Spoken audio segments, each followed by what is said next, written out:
అది ఎక్కువ ఇచ్చిండ్రు. ఇంకా అప్పుడే తిన్నాం. తర్వాత దేంట్లో వచ్చినాయి?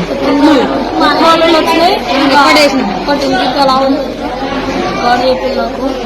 ఇంకా అందుకోసమే ఇంకా వాడు ఉంది వాంతికి అయినట్లు వేస్తున్నారు. అందుకోసమే వాంతికి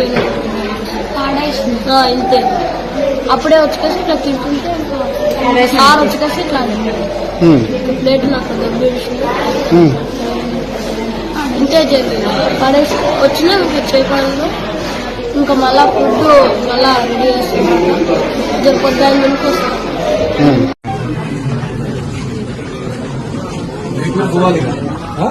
టిఫిన్ చేస్తావా? పురుగులు చూసి అన్ని కూడా చూసినా పురుగులు వచ్చింది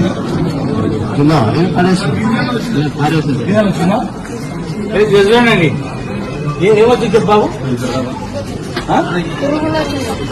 గట్టి గట్టి వైట్ కలర్ లో పురుగు వచ్చేసి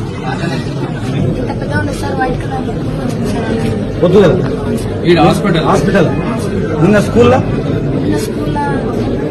వైట్ రైస్ తిన్నాం సార్. పాలకూర పప్పు ఎగ్ సార్. రైస్ నిన్న గుడ్ బై కలిసి ఇప్పుడు ఈ హాస్పిటల్ కూడా పురుగు వచ్చింది. నువ్వు చూసినావు బాబు. గట్టి ఏడా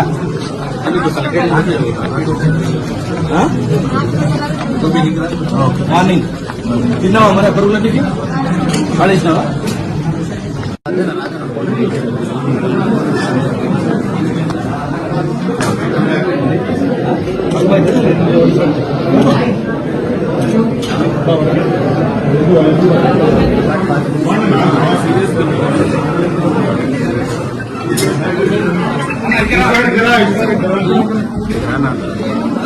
లైట్ ఉంటే బాగుంది. మొబైల్ అది పైకి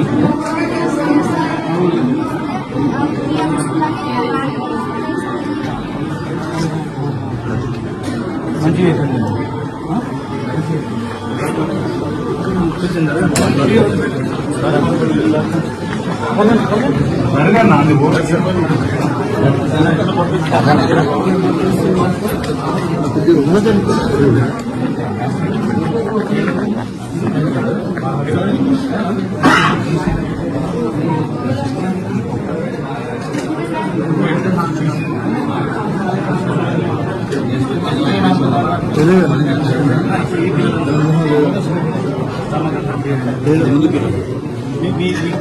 ఏమైంది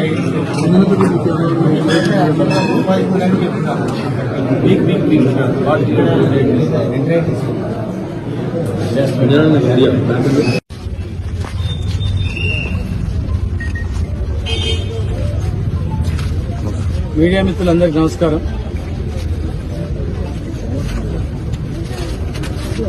నిన్న మాగనూరు స్కూల్లో జరిగినటువంటి సంఘటన చాలా దురదృష్టకరం, చాలా బాధాకరం. ప్రతిరోజు గురుకులాలలో హాస్టల్స్లలో ఫుడ్ పాయిజనింగ్ అయి చనిపోతున్నారని చెప్పి దాదాపు ఒక 60 మంది చనిపోయింది. ఇప్పటి వరకు 50-60 మంది చనిపోయిందని చెప్పి ఒక లిస్టుతో సహా మొన్ననే పబ్లిష్ అయింది. మరి ఇంత జరుగుతున్నా కూడా కనీస జాగ్రత్తలు పాటించకుండా చిన్న పిల్లలకు పెట్టే ఫుడ్లో కూడా ఆహారంలో కూడా మరి దాదాపు 550 మందికి ఫుడ్ పాయిజనింగ్ ఏంటంటే పొరపాటున అంతమంది చనిపోయింటే వాళ్ళ తల్లిదండ్రుల పరిస్థితి ఏంది? ఎవరు బాధ్యులు? అసలు ప్రభుత్వం ఉందా లేదా అర్థమైతలేదు. ప్రభుత్వం పని ఏం చేస్తుందంటే ప్రశ్నించేవాడిని గొంతు ఎట్లా నొక్కాలి, ప్రశ్నించేటోడిని జైల్లో పెట్టాలి, ప్రశ్నించొద్దు ఎవడు మేము ఇష్టానుసారంగా చేస్తామంటే మేము ఊరుకోం. మేము ప్రజల గురించే తెలంగాణ తెచ్చుకున్నాం. పేద ప్రజల బతుకుల గురించే కష్టపడి కన్నా కష్టాలు పడి రేయింబగలు కష్టపడి ప్రాణాలు పోగొట్టుకుని తెలంగాణ తెచ్చుకున్నాం. మరి మేము తెచ్చుకున్న తెలంగాణలో తెలంగాణ ఇంకా బాగా చేస్తామని మీరు అధికారంలోకి వచ్చి ఇలా ఆ స్కూళ్ల పైన హాస్టళ్ల పైన